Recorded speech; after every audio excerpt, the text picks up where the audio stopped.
اعوذ باللہ من الشیطان الرجیم بسم اللہ الرحمن الرحیم الحمد للہ رب العالمین والصلاة والسلام علی اشرف الانبیاء والمرسلین وآلہ الطیبین الطاہرین۔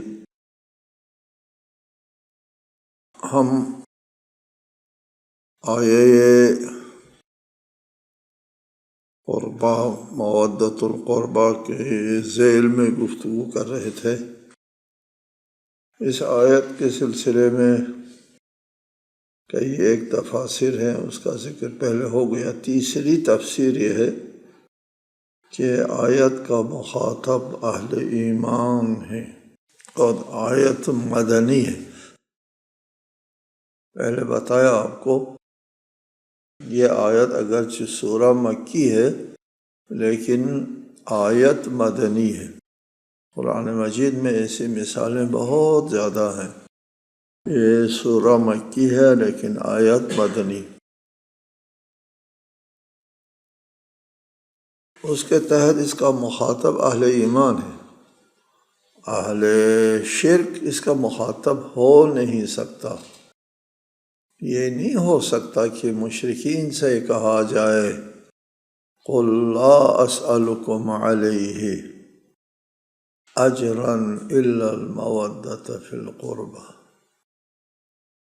کہہ دیجئے کہ میں تم مشرکین سے کوئی اس بات پر صلہ نہیں مانگتا، علیہ تبلیغ رسالت یعنی تمہارے معبودوں کو باطل کرنے کا صلہ نہیں مانگتا۔ انتہائی نامعقول نامرغوب تفسیر۔ یہ اہل بیت کے ساتھ وابستگی نہ ہونے کی علامت ہے۔ کم از کم ہم یہ کہیں گے کہ اس کا مخاطب مشرکین ہے۔ مشرکین سے ہم صلہ نہیں، رسول یہ کہیں کہ میں تم سے صلہ نہیں مانگتا علیہ اس تبلیغ رسالت پر۔ تبلیغ رسالت کیا؟ توحید ہے، صرف اللہ کی عبادت کرو، یہ بتوں کو چھوڑ دو، باطل ہے۔ بلکہ تیسری تفسیر روایات، احادیث اور قرآن کے لب و لہجہ، سیاق و سباق کے اعتبار سے یہ ہے کہ القربہ سے مراد اہل بیت اطہار علیہم السلام ہے۔ اس کی تفسیر ہم خود نہیں کر سکتے، قرآن کی تفسیر بالرائے جائز نہیں ہے۔ یہ تفسیر روایات اور احادیث سنت شریفہ کی روشنی میں ہم اس تفسیر کو اختیار کرتے ہیں، اس لیے کہ اس قسم کی تفسیر کی ذمہ داری سنت کے اوپر عائد ہوتی ہے۔ سنت کی ذمہ داریوں میں سے اہم ترین ذمہ داری یہ ہے قرآن کی تفسیر بیان کرے۔ قرآن جس قلب پر، جس دل پر نازل ہوا ہے وہ دل بتائے گا کہ اس کا مطلب کیا ہے۔ جیسا کہ قرآن مجید کے بہت سارے آیات ہیں، اس کی تفصیل سنت نے بتایا۔ وَإِلَّا اگر سنت کو آپ ایک طرف رکھ دیں تو ہمارے پاس قرآن سے صبح کی نماز 2 رکعت ہے بھی ثابت نہیں ہوتا قرآن سے۔ اور قرآن الفجر، صبح کی نماز پڑھو، ان الفجر کان مشہودا، اس سے زیادہ قرآن میں نہیں ہے۔ اس حدیث کے راوی کی القربہ سے مراد اہل بیت پنجتن ہے اور پھر ان کی اولاد۔ اس کے راوی حسب ذیل: پہلے راوی حضرت ابن عباس اس کا راوی ہے۔ دوسرا راوی جابر ابن عبداللہ انصاری راوی ہے۔ دونوں روایت کرتے ہیں۔ ایک اعرابی نے رسول اللہ کی خدمت میں حاضر ہو کر عرض کیا، رسول اللہ کون ہے یہ قرابت؟ مجھے میرے اسلام پیش کیجیے۔ رسول اللہ صلی اللہ علیہ وآلہ وسلم نے اس اعرابی کے اوپر، یعنی اس صحرا نشین عرب پر اسلام کو پیش کیا اور کہا لا الہ الا اللہ ان محمد عبدہ و رسولہ، کہہ دو، اس کی گواہی دے دو کہ اللہ کے سوا کوئی معبود نہیں ہے، محمد اللہ کا بندہ اور رسول ہے۔ اس اعرابی نے کہا اس پر آپ کوئی اجر صلہ مانگتے ہو؟ جی میں یہ گواہی دیتا ہوں اور یہ بات آپ نے ہم تک پہنچائی ہے، یہ سعادت ہم کو آپ جو دے رہے ہیں۔ فرمایا لا، کوئی صلہ نہیں مانگتا تم سے، الا المودۃ فی القربا، قریبی رشتہ داروں کی محبت مانگتا ہوں۔ اس اعرابی نے کہا آپ کی قریبی رشتہ داری یا میرے قریبی رشتہ داری؟ رسول اللہ نے فرمایا میرے قریبی رشتہ داری۔ اس پر اس اعرابی نے رسول اللہ آپ کے ہاتھ پر بیعت کیا، اور اس نے کہا کہ میں آپ کے رشتہ داروں سے محبت نہ کرنے والوں پر لعنت کرتا ہوں۔ رسول اللہ نے فرمایا آمین۔ اس تفسیر کو ذکر کیا ہے کتاب حلیۃ الاولیاء میں، کفایت الطالب میں یہ روایت مذکور ہے۔ تیسرا راوی ابو امامہ باہلی ہے، وہ کہتے ہیں کہ رسول اللہ نے فرمایا ان اللہ خلق الانبیاء من اشجار شتیٰ، اللہ تعالیٰ نے انبیاء کو مختلف اشجار سے خلق فرمایا۔ وَخُلِقْتُ أَنَا وَعَلِيٌّ مِّن شَجَرَةٍ وَاحِدَةٍ، میں اور علی کو ایک شجر سے خلق فرمایا۔ فَأَنَا أَصْلُهَا وَعَلِيٌّ فَرْعُهَا، میں اس کا جڑ ہوں اور علی اس کے شاخیں ہیں۔ والحسن والحسین ثمارها، حسن اور حسین اس کے پھل ہیں۔ وَأَشْيَاعُنَا أَوْرَاقُهَا، ہمارے ماننے والے اس کے پتے ہیں۔ فَمَن تَعَلَّقَ بِغُصْنِهِنَّ مِنْ أَغْصَانِهَا نَجَا، جو اس درخت کی ٹہنیوں میں سے کسی ٹہنی کے ساتھ متمسک ہوا اس نے نجات حاصل کی۔ وَمَنْ زَاغَ هَوَى، جس نے سے انحراف کیا وہ ہلاک ہو گیا۔ وَلَوْ أَنَّ عَبْدًا عَبَدَ اللَّهَ بَيْنَ الصَّفَا وَالْمَرْوَةِ أَلْفَ عَامٍ، اگر ایک شخص صفا و مروہ کے درمیان 1000 سال اللہ کی عبادت کرتا رہے، حَتَّى يَصِيرَ كَالشَّنِّ الْبَالِي، یہاں تک کہ وہ خشک مشکیزہ کی طرح ہو جائے، عبادت کر کر کے سوکھ جائے، خشک مشکیزہ کی طرح ہو جائے، پھر اسے ہماری محبت ثم لم يدرك محبتنا، پھر اس نے ہماری محبت حاصل نہ کی، اس کے دل میں ہماری محبت نہ ہو، اکبہ اللہ علی منخریہ فی النار، اللہ تعالیٰ اسے آج اس کی ناک کے بل جہنم میں گرا دے گا۔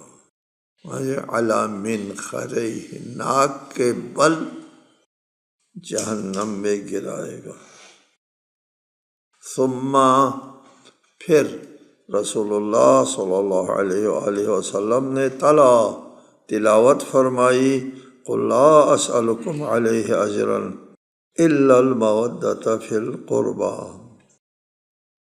اس روایت کو نقل کیا ہے حسقانی نے شواہد تنزیل میں، ابن عساکر نے تاریخ دمشق میں، اور دیگر بھی اس کے اسناد ہیں۔ یہ کوئی تیسرا راوی ہے۔ چوتھے راوی خود علی ابن ابی طالب علیہ السلام ہے۔ آپ نے فرمایا فینا فی الف لام حام میم آیۃ، ہمارے بارے میں سورہ الف لام حام میم میں ایک آیت ہے، لا يحفظ مودتنا الا مؤمن، ہماری محبت کا محافظ ہوگا صرف مومن۔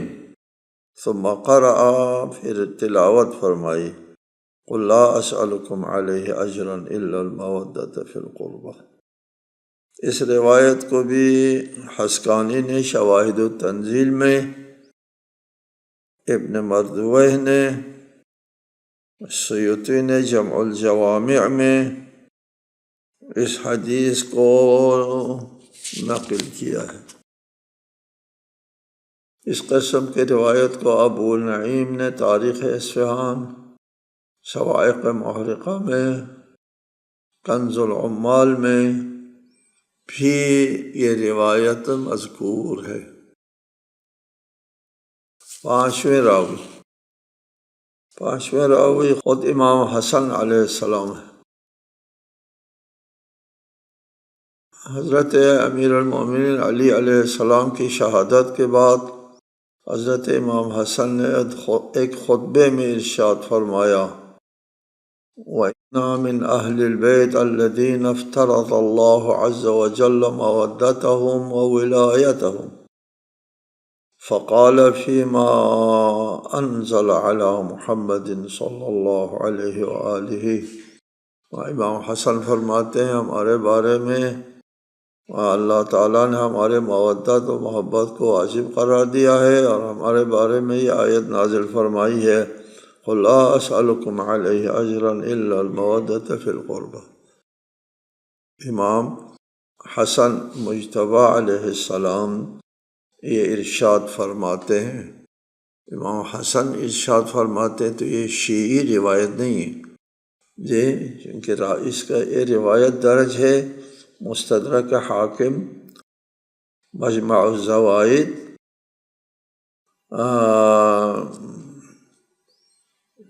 میں، یہ صواعق محرقہ میں بھی ہے جی۔ مستدرک حاکم یعنی وہ احادیث حاکم میں روایت کرتے ہیں جو صحیح ہے، لیکن شیخین نے صحیح بخاری، صحیح مسلم نے اس کو درج نہیں کیا۔ چھٹے راوی امام علی ابن الحسین زین العابدین۔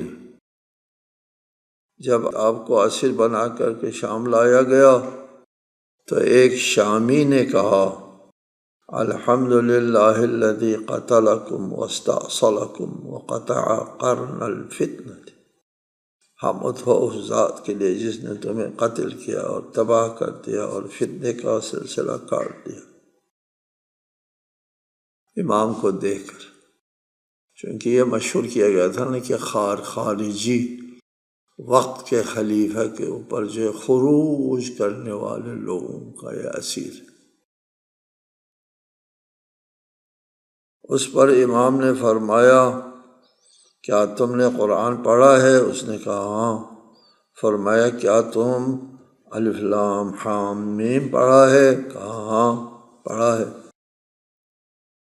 فرمایا، کیا تم نے یہ آیت نہیں پڑھی، قل لا اسألکم علیہ اجرا الا المودۃ فی القربہ؟ تو اس شامی نے کہا، کیا آپ لوگ وہی ہیں جس کی محبت فرض کیا؟ فرمایا ہاں جی۔ یہ روایت شیعی طریق سے نہیں ہے، تفسیر طبری میں یہ روایت ہے، صواعق المحرقہ میں یہ روایت ہے، تفسیر ابن کثیر میں یہ روایت ہے۔ ابن کثیر بڑا ناقد ہے، تنقید کرنے والا روایات۔ یہ ہیں 6-7 اصحاب رسول اللہ سے جن لوگوں نے حدیث سنی ہے، وہ ہے اس کے 5-6 راوی ہو گئے۔ تابعین میں سے چند راوی ہیں۔ تابعین کس کو کہتے ہیں؟ جنہوں نے اصحاب رسول کو درک کیا ہے، ان کو تابعین کہتے ہیں۔ ان میں سے عمر بن شعیب سے اس آیت کے بارے میں پوچھا گیا تو انہوں نے کہا، قرب النبی رسالۃ المآب کے رشتہ دار مراد ہیں، قریبی ترین رشتہ دار۔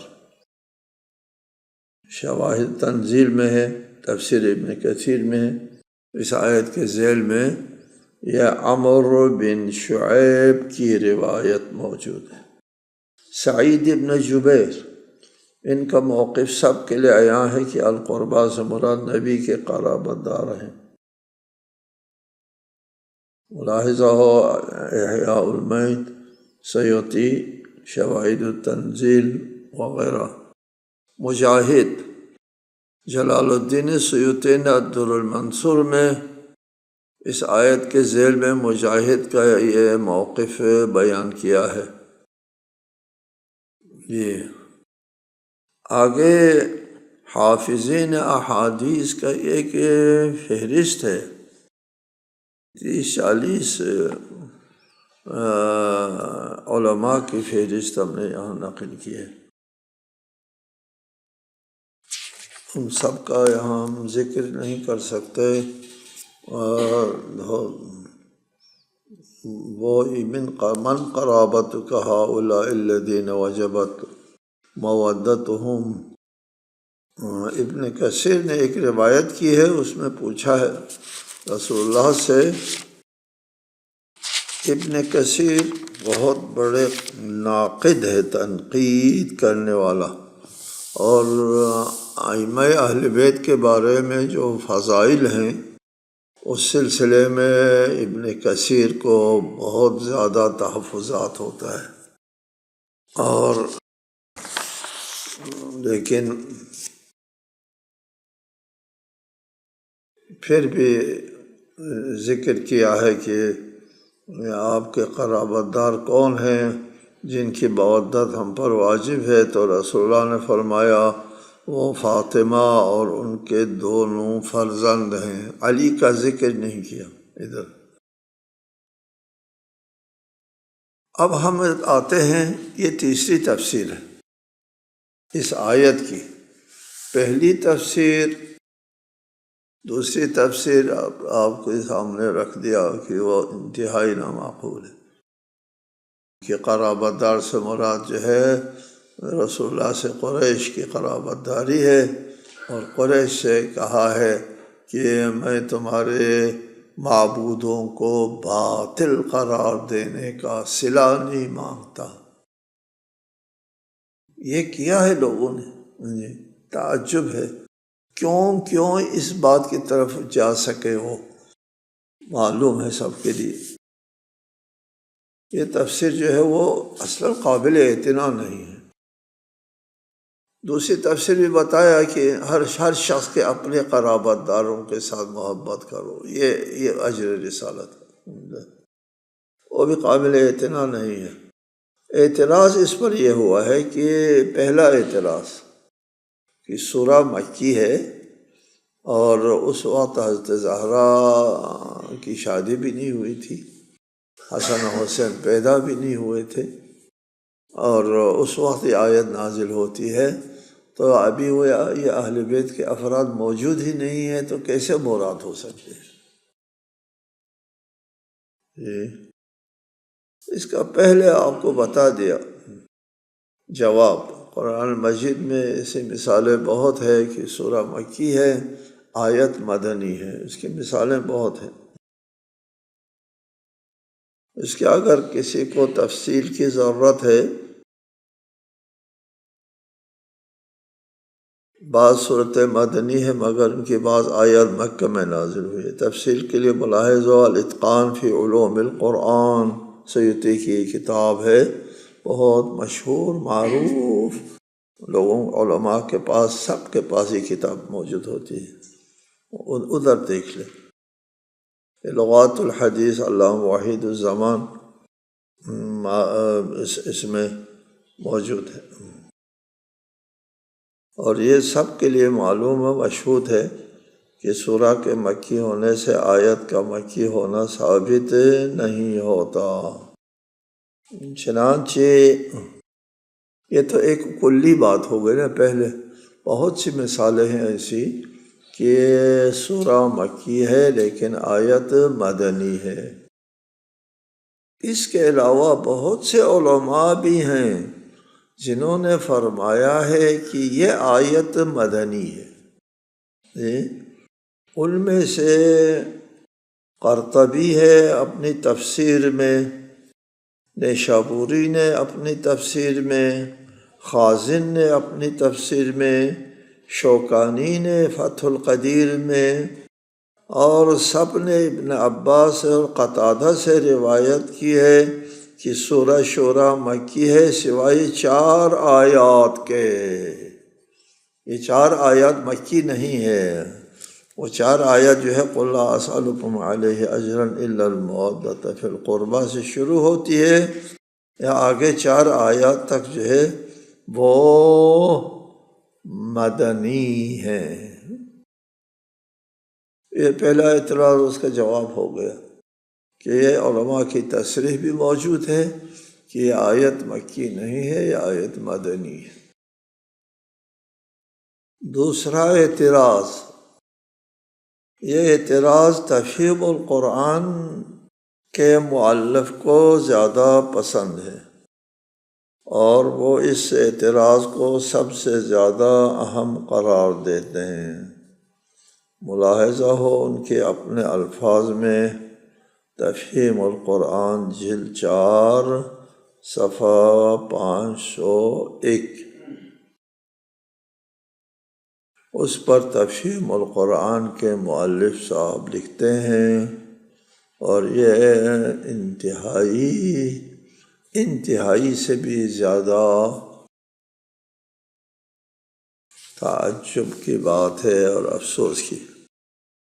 وہ یہ خود ان کے اپنے الفاظ میں کہ ایک نبی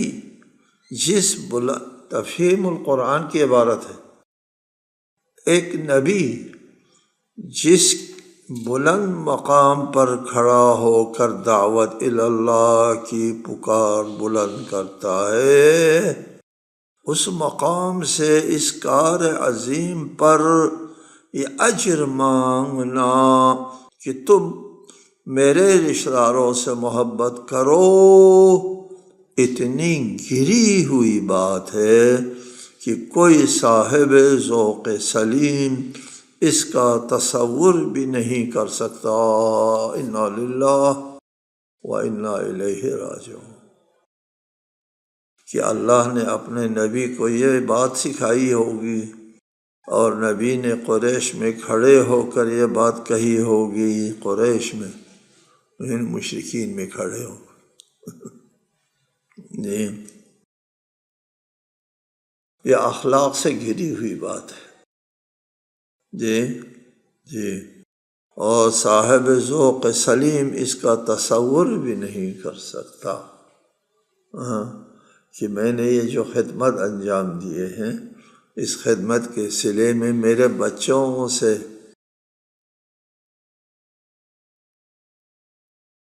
ان کو خیال یہ آیا ہے کہ مثلا ہم لوگ، ہمارے بچے ہوتے ہیں، ہم دینی خدمت کریں گے، لوگوں کو ہدایت کریں گے، نصیحت کریں گے، موعظہ کریں گے، تو بہت سے لوگ جو ہے وہ دیندار بن گئے۔ تو ہم نے ان سے کہا کہ دیکھو، ہم کوئی تم سے صلہ نہیں مانگتے، چندہ وندہ نہیں مانگتے تم سے، میرے جو بیٹے ہیں بیٹیاں ہیں ان سے پیار کرو۔ یہ ہم لوگ جی ادھر لیا ہے، پر ادھر کوئی بھی انسان دینی خدمت کے صلے میں اپنے ذاتی بچوں سے محبت کا صلہ مانگے، کہا کہ یہ اخلاق سے بہت گری ہوئی بات ہے، اور کوئی ذوق سلیم اس کو قبول نہیں کرتا۔ انہوں نے،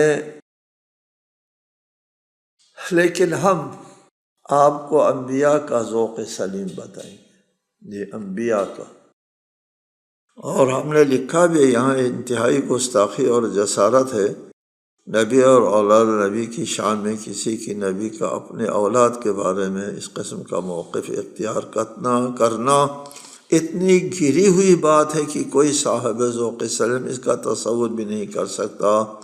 یہ انتہائی گستاخی ہے، ہم ذیل میں اس کا تصور اور ذوق سلیم بیان کریں گے۔ جو انبیاء میں موجود تھا یہ ذوق بھی سلیم، یہ ذوق موجود تھا، انبیاء میں یہ ذوق موجود تھا۔ جی، حضرت ابراہیم کا ذوق سلیم، حضرت ابراہیم علی نبینا علیہ السلام اللہ سے درخواست کرتے ہیں کہ لوگوں کے دلوں کو میری اولاد کا مشتاق بنا۔ ہاں، ذوق سلیم حضرت ابراہیم کا آپ کو برا لگتا ہے؟ جی، ملاحظہ ہو سورہ ابراہیم کی آیت 37، ربنا انی اسکنت من ذریتی بواد غیر ذی زرع عند بیتک المحرم ربنا لیقیموا الصلاة فاجعل افئدة من الناس تہوی الیہم وارزقهم من الثمرات لعلهم یشکرون۔ اے ربنا، اے ہمارے مالک، میں نے اپنی اولاد میں سے بعض کو من ذریتی تیرے محترم گھر کے نزدیک ایک بنجر وادی میں بسایا، بواد غیر ذی زرع، ہمارے مالک، تاکہ یہ نماز قائم کریں، لہٰذا تو کچھ لوگوں کے دل ان کی طرف مائل کر دیں، ذریت کی طرف، میری اولاد کی طرف لوگوں کے دل مائل کر دے لہذا، چونکہ میں نے یہ کام کیا ہے۔ لیقیموا الصلاۃ، نماز قائم کرنے، نماز کی اقامت کے لیے، نماز کو اس روئے زمین میں نماز کو رواج دینے کے لیے میں نے اپنی اولاد کو یہاں بٹھایا ہے۔ میں بے آب و گیا بیابان میں اپنے اولاد کو نماز کو روئے زمین کے اوپر رائج کرنے کے لیے، ربنا لیقیموا الصلاۃ، فا تفریع کہتے ہیں، پس نتیجتاً میں نے اقامہ صلاۃ کے لیے اولاد کو یہاں پر بسایا ہے، اس کے نتیجے میں لوگوں کے دل ان کی طرح مائل کر دیں کہ یہ میرے اولاد کو چاہیں لوگ۔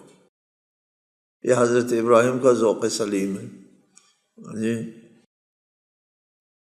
آپ کے لیے قابل تصور نہیں ہے، اور ہم ادھر اس کا ایک اولو العزم پیغمبر حضرت ابراہیم ابو الانبیاء کے ذوق آپ کی خدمت میں پیش کر رہے ہیں۔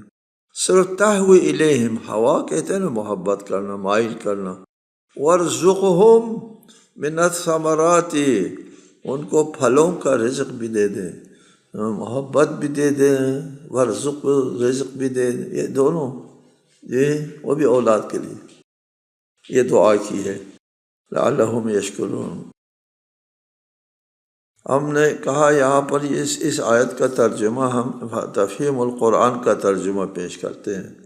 پروردگار، میں نے ایک بے آب و گیا وادی میں اپنے اولاد کے ایک حصے کو تیرے محترم گھر کے پاس لا بسایا ہے، اور پروردگار یہ میں نے اس لیے کیا ہے کہ لوگ یہاں نماز قائم کریں۔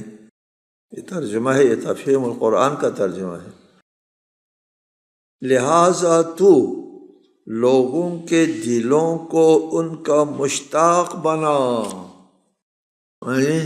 جی، لوگوں کے دلوں کو میرے بچوں کا مشتاق بنا، من ذریتی، میری ذریت کا مشتاق بنا۔